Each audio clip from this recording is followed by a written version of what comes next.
Good morning. So I'm doing our tarot teaching moment early because I have to work at the Grand Slam tonight to do tarot readings. I take this seriously, and my time with you spent, going over tarot and all this good stuff. It's a very rewarding endeavor, and we've made so much progression. So I certainly like to stay on par with that. So I think we're just going to delve right into it. So you guys know that fives in tarot are all about conflict. That's halfway between somebody's journey between the ace, which is 1 and 10. So this morning we're going to go into the Five of Swords. And this really demonstrates how perspective is the key word. Because initially when somebody looks at this card, they see triumph. Okay, so they may see themselves as the central character in the card here that's holding 2 swords upright, okay, with the right hand, and one more so planted into the ground, looking back with like this little smirk, this look of contempt, as 2 other people in a very morose, just defeated manner walk away. And so we have clouds in the sky, like I've told you guys in previous go lives, shows that we do not have that full clarity, illumination like we do, say, with a perfectly clear sky. There's a lot of uncertainty. And then, you know how swords, this suit's all about air and logic. The emotions here are very much in the background.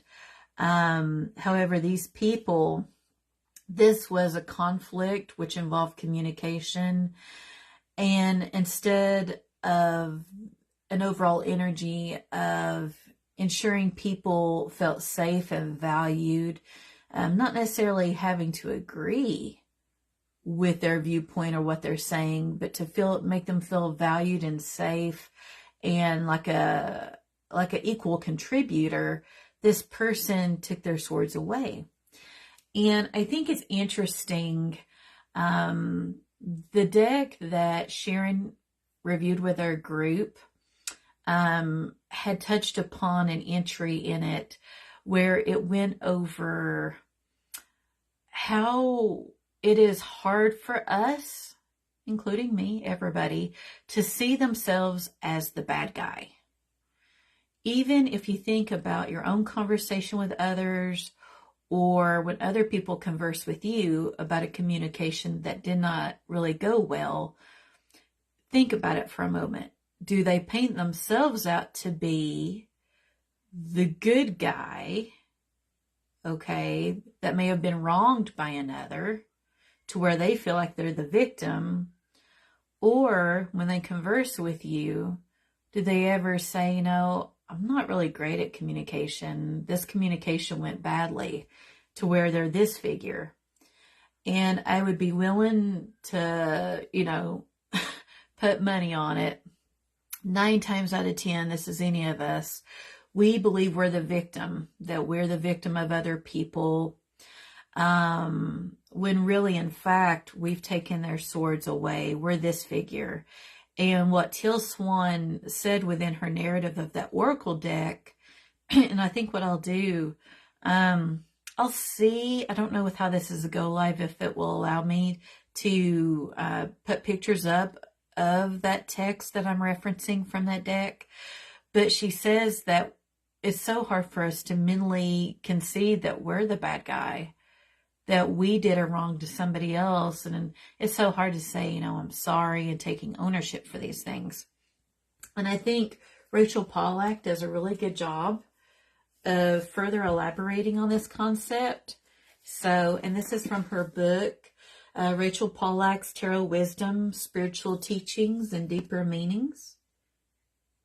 So this is the mother of tarot that we recently lost. Look, it's just a beautiful book. It's just got so much info about tarot, So I'm going to turn to this one paragraph that I want to read to you guys regarding what I was just talking about. In most decks, this is one of the most difficult cards. Actually, many people who look at the writer picture and do not know what it intends to illustrate see it as positive. This is because they assume the largest figure is the focus character, which makes sense because he's bigger in contrast to the two other people in the picture. And so they see the card as triumph and satisfaction. Only if we know it illustrates the theme of defeat.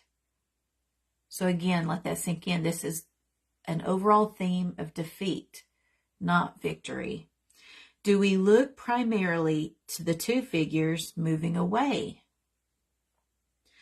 This feature of the design presents a challenge sometimes in readings. Do we ask the querent how they see it and simply accept triumph as the meaning for the particular reading? Or do we point out the intent of the deck's creators? Some readers make a firm decision. They will say the meaning of any card depends on what the querent sees in it. Or the opposite, that the meaning is fixed and the reader should explain it. I tend to waver on these approaches depending on the reading.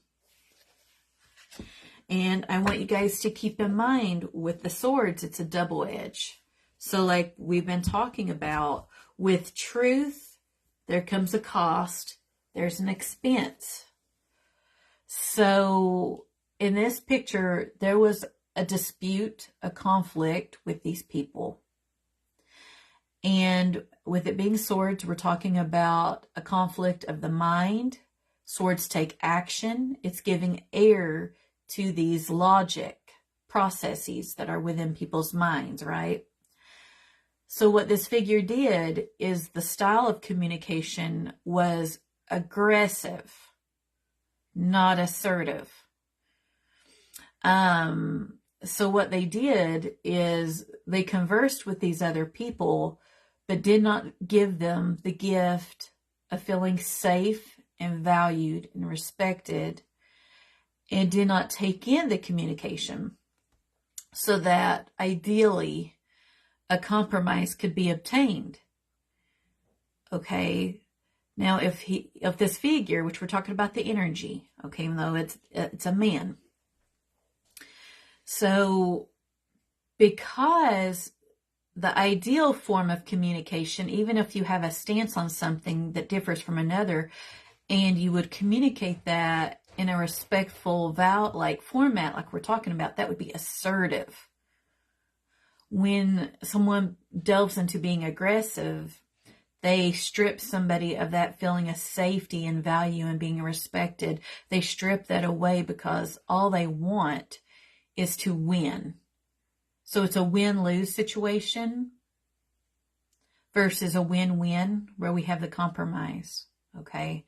So like, I'll give you guys an example to be very transparent. So when I first met our group member, Sharon, and she did a Celtic Cross for me, I got this card as part of my reading. And initially, at first glance, I was thinking, oh, I'm about to start, say, this new position. This could be a communication conflict, right? That was my very first response. And I'm thinking, I'm going to have to be really hyper aware of the different communication styles and all this good stuff and how I integrate into the team, because I know that this may arise based on different personalities. And then as she and I conversed, especially after Teal Swan's Oracle card, which then posed the questions of, is communication, would I be taking people's swords? So instead of them making me feel this way, would I be this character?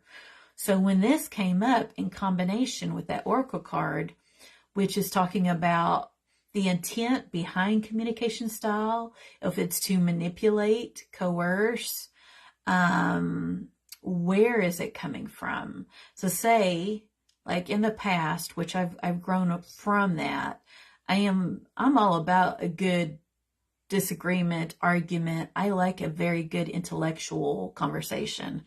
But what I used to do is I would take it and I would love that, how to put it, I like that fight. Even though I'm a Pisces, I'm emotional with water. I have that side of me. I love a good argument.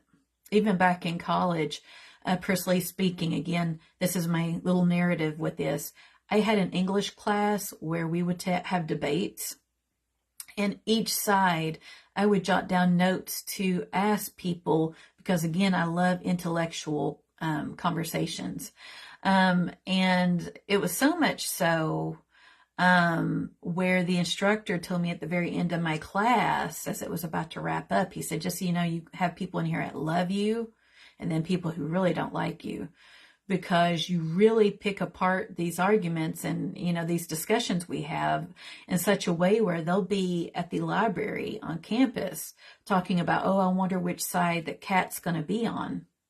Even though I would always nitpick, for lack of a better word, I'd like to really deeply delve into the various insights of each. That way I was thinking the whole group could obtain an understanding.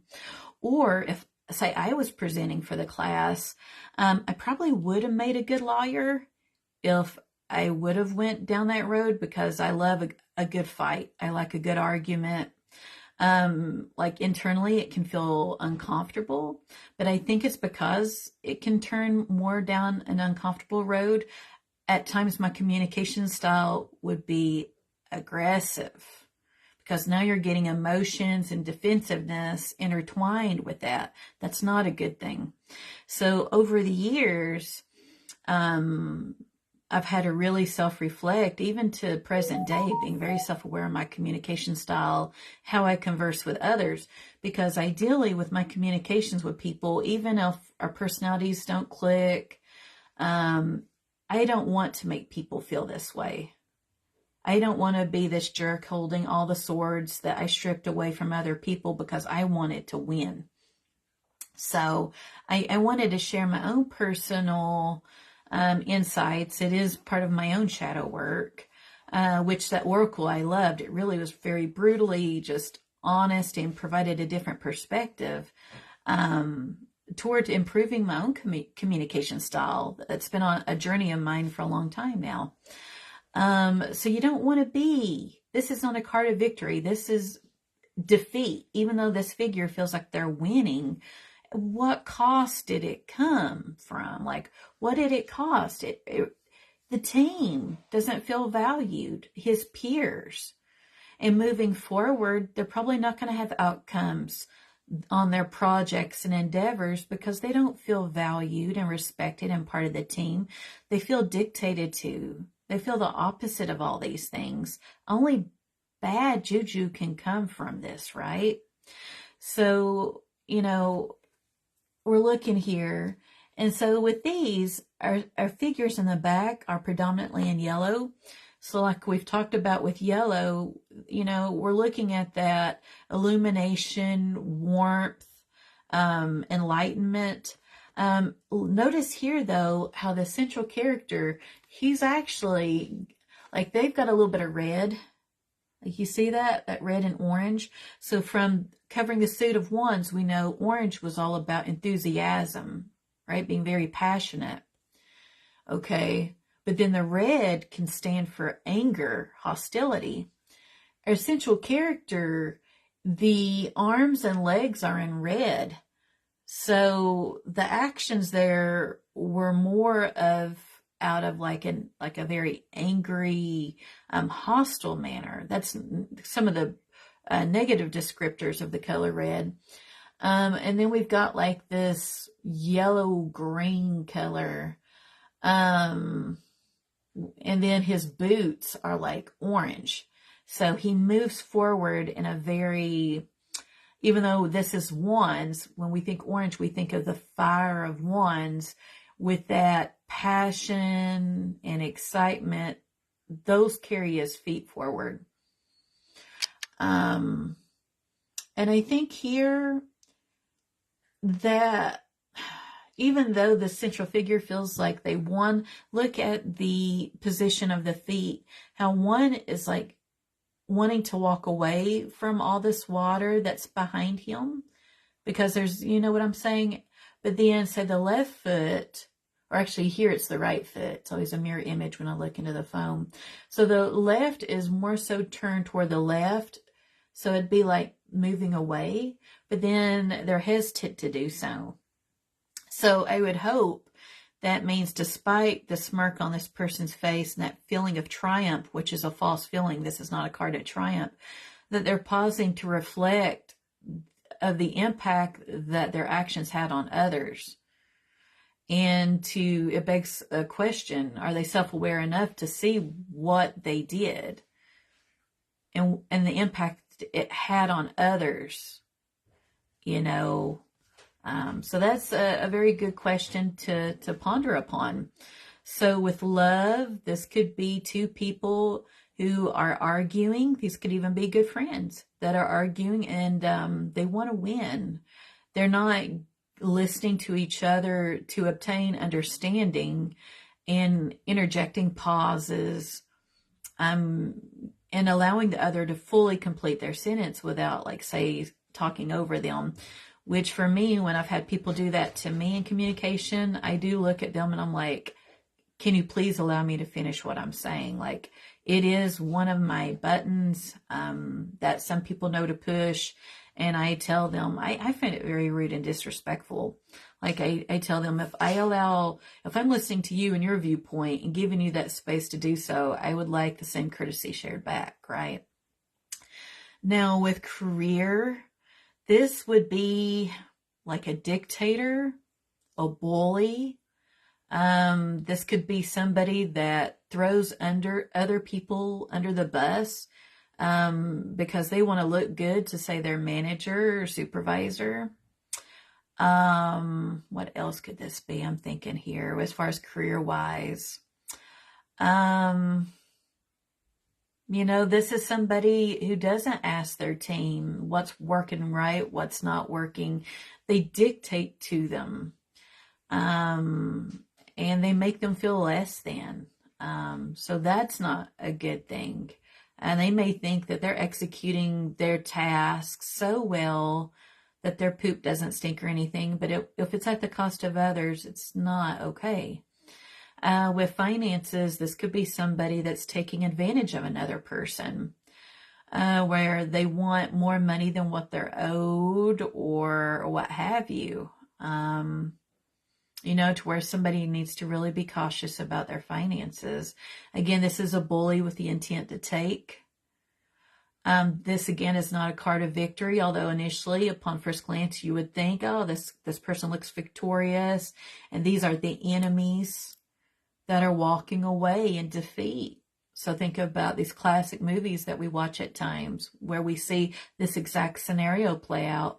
However, it begs the philosophical question, which we won't delve into due to the complexity.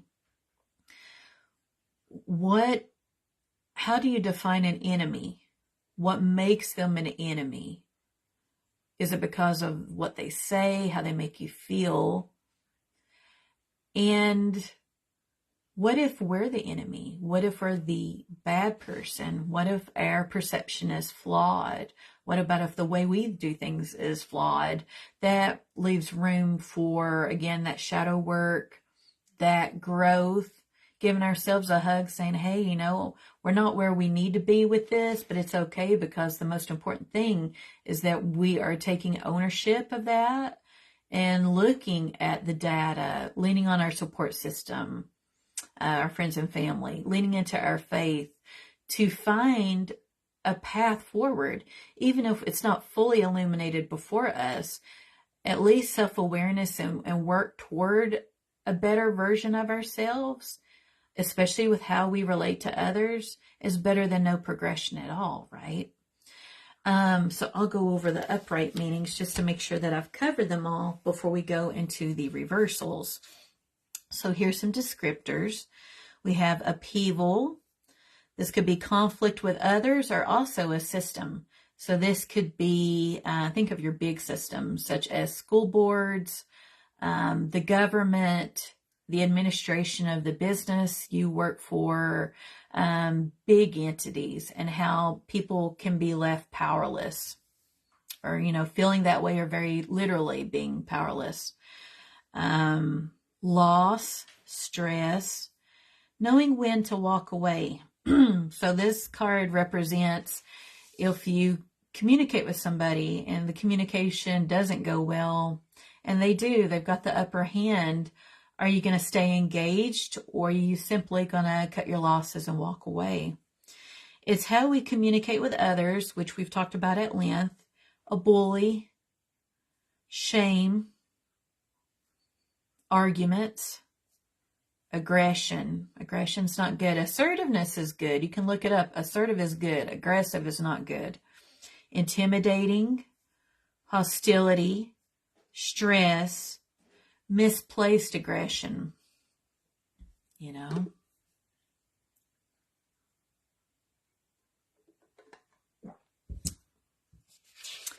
So with love, we're looking at tension, conflict, wanting to be right, just having to be right.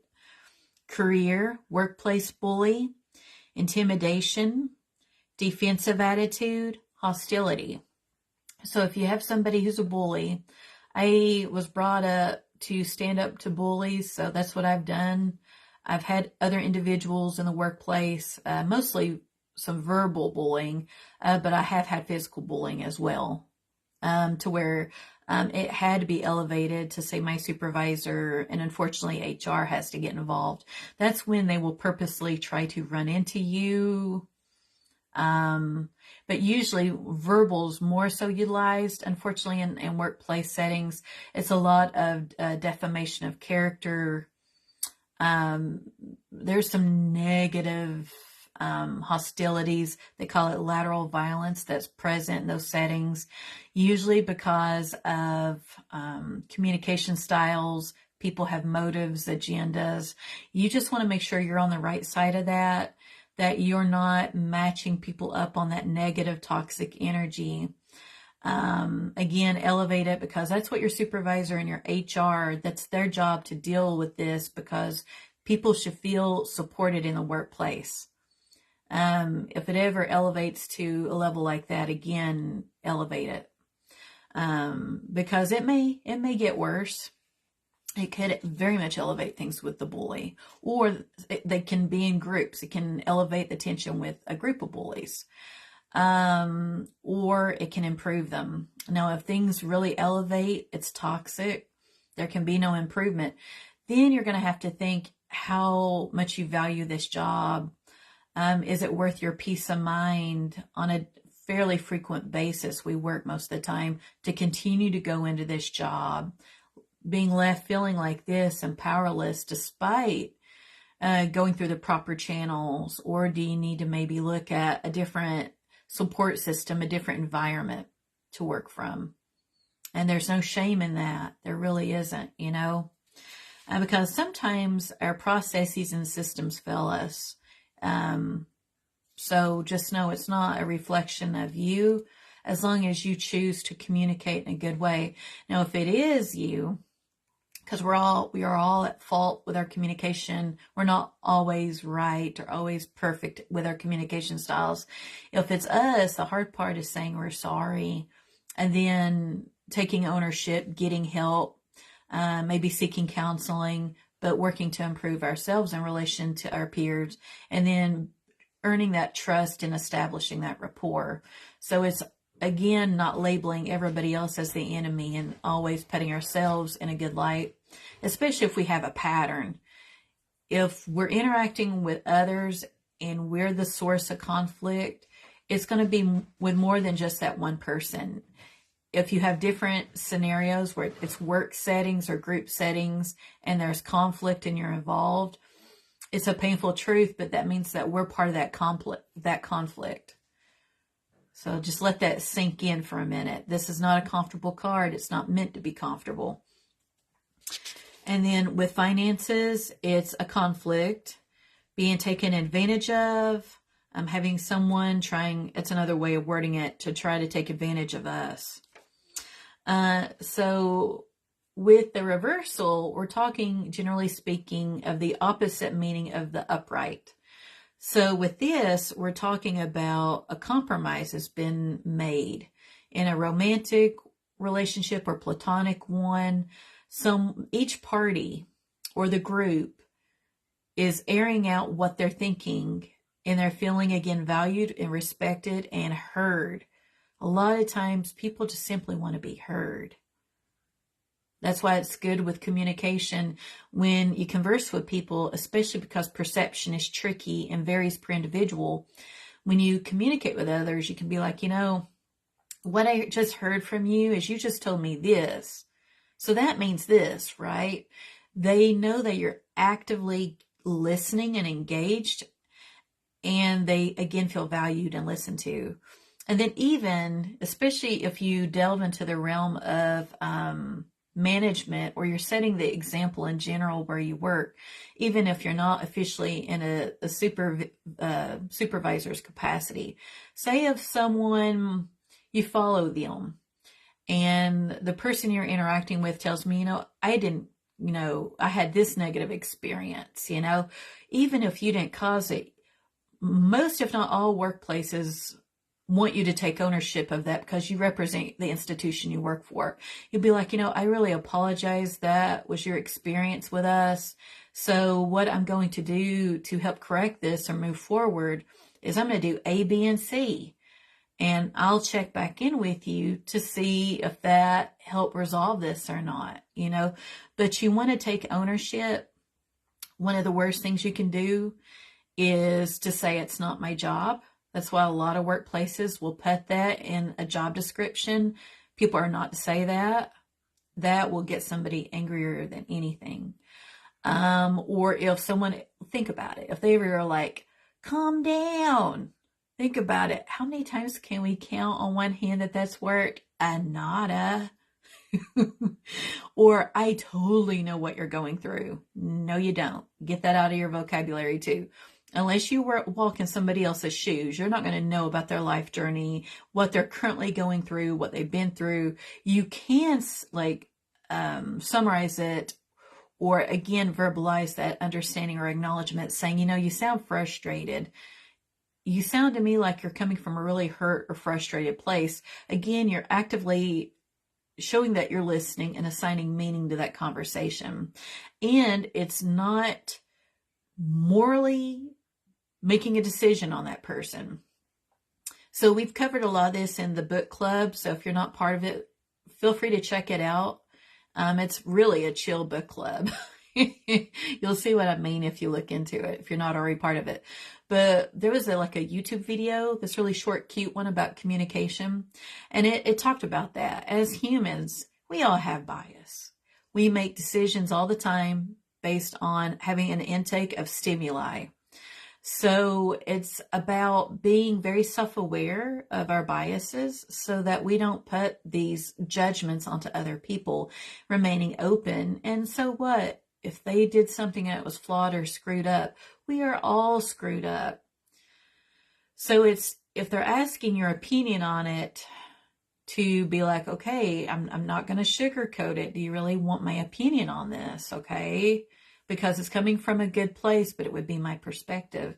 Some people don't want our opinion on things. So it's generally good not to overoffer. It's just assessing what they want from you. Communication is so tricky. I took a course some time ago in Crucial Conversations where there's a book by the same name. It's really helpful with communication. So I'd say check that out. And so let's see here. So we were talking about moving past conflict and reaching compromise.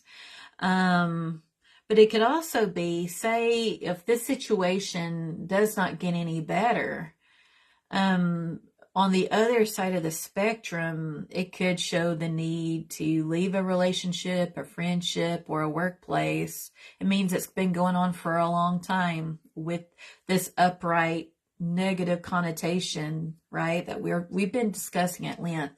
So yes, on the lighter end, it could show compromise and improvement and moving forward. On the other end, though, with this reversal, it could show it's went on too long and no, things have not gotten better, right? So let's see, descriptors with the reversal, or we're looking at beginning to move past some disturbing loss or defeat. Newfound confidence. So this is where everybody's feeling valued and confident and respected. Reconciliation, resolution, compromise. With love or platonic friend, relationships, we're talking about forgiveness, or they're breaking up. They cannot move forward. With career, we're looking at either a compromise and the team feels valued and it's a win-win, or things get a lot worse and you got to walk away at that point if you've exhausted all channels. And with finances, it can show relief of that. Or if you still have that same overwhelming presence of someone trying to take money, taking advantage of you in some form or fashion, it could show the need to cut ties. If you try to establish boundaries and they're not respecting them. So you really have to really look inward if you're reading for yourself, or converse with the person you're reading for, because you see how it can have different meanings. But it also illuminates how all reversals are not bad. I like it when there's like good meanings that come up with reversals. So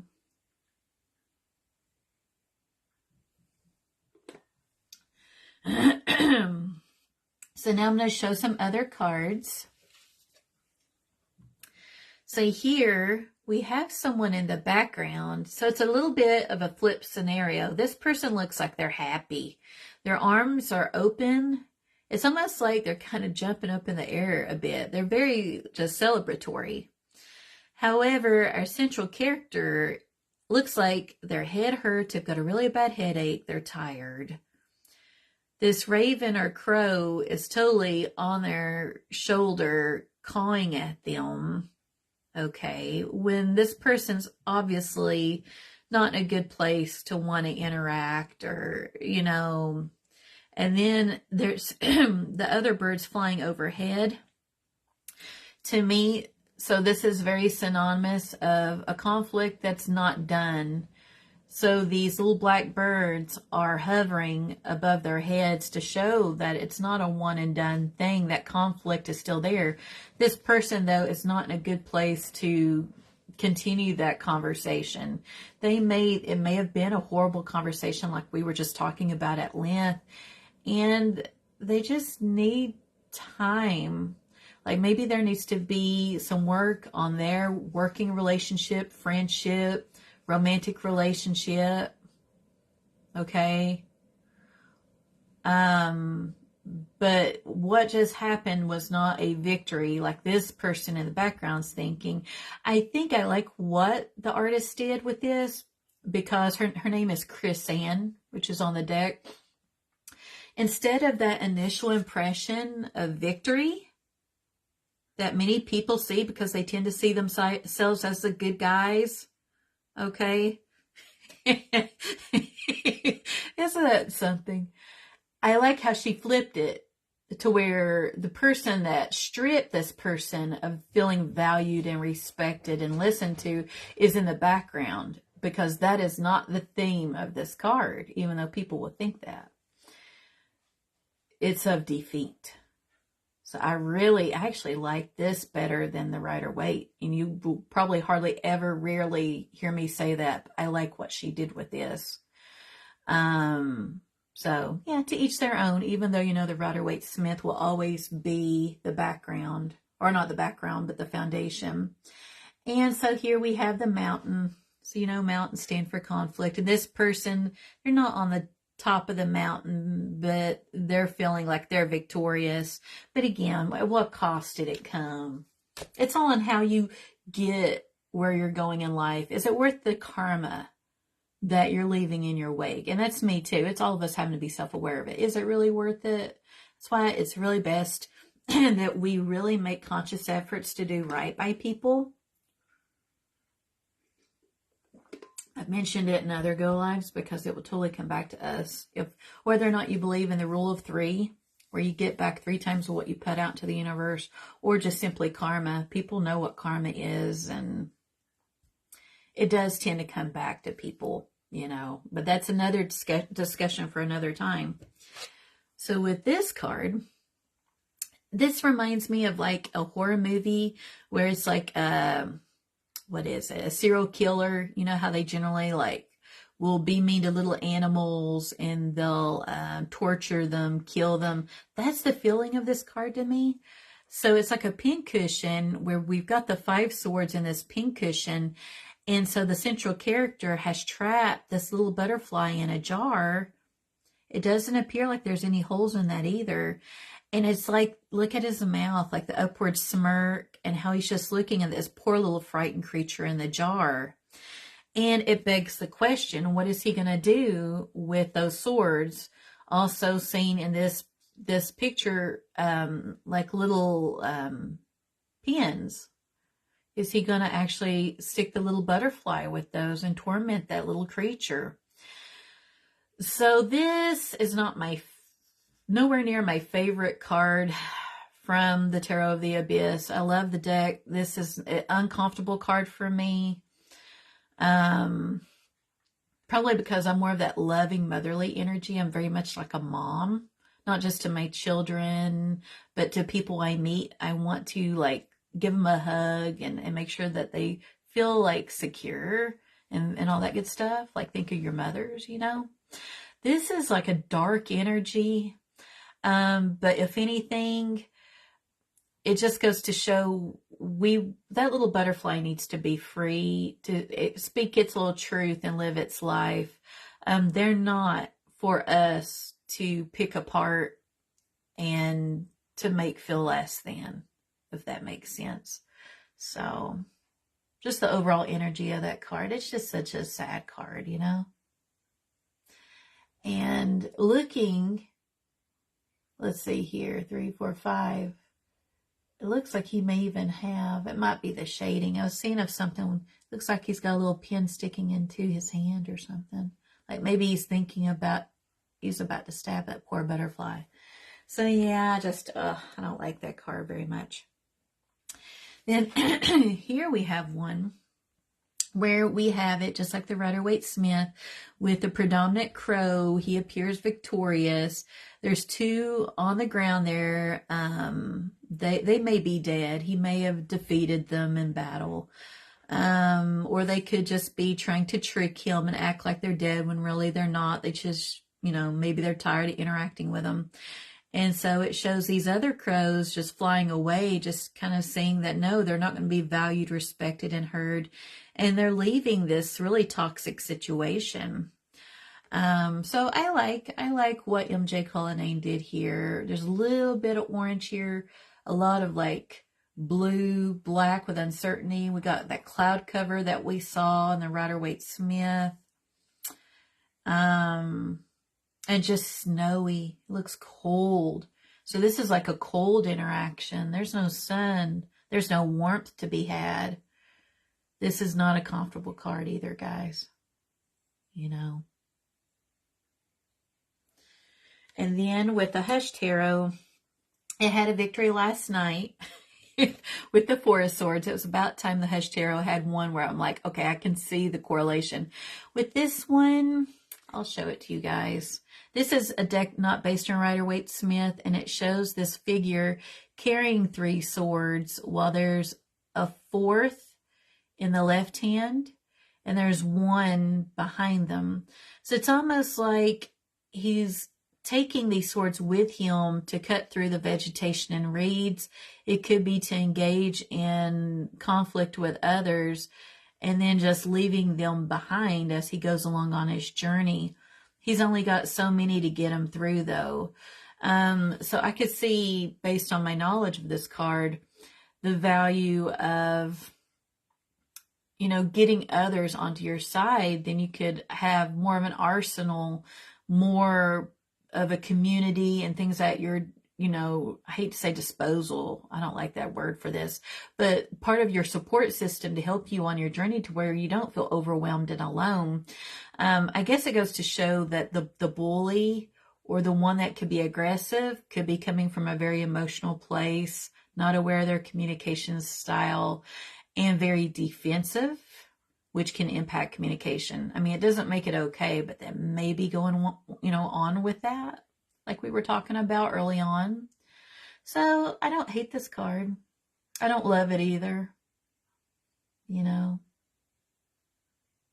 And I think it's also symbolic of putting swords down. Sometimes we're not going to win at conflicts with systems or other people. When do you put those swords down, right? And just admit defeat, So I'll hold these side by side so that you can see them. Again, take in how they make you feel, the color use, think about the meanings assigned to color, body language, the background, look at the sky.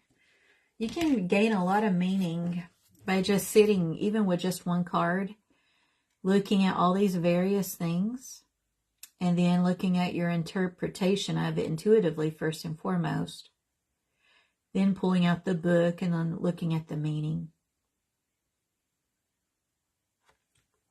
Because most of them come with, like, we call it a little cookbook, like a little guidebook.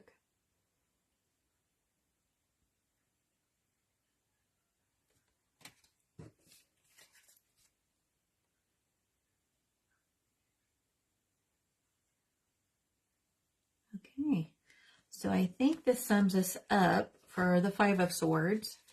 And so let's see here.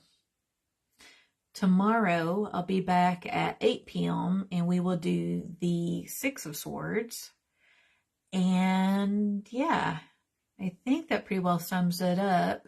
And I'll probably post like a tarot or oracle card. It's whatever resounds with me that morning. And I'll keep posting from the book with 365 spreads by Sasha Graham. She's really cool. I like all the spreads. It's different ways of using the cards to build on our knowledge base. And always feel free to make your own spreads too. You gain inspiration from books and then you form your own practice. So like I always tell people when I teach tarot, you use your references as resources. No, we're all different and unique. So what resounds with one person may not resound with another. And I think that sums us up. So feel free to post in the comments any questions or insights you have about this go live. And yeah, I'll see you around. I hope you have a good day, guys.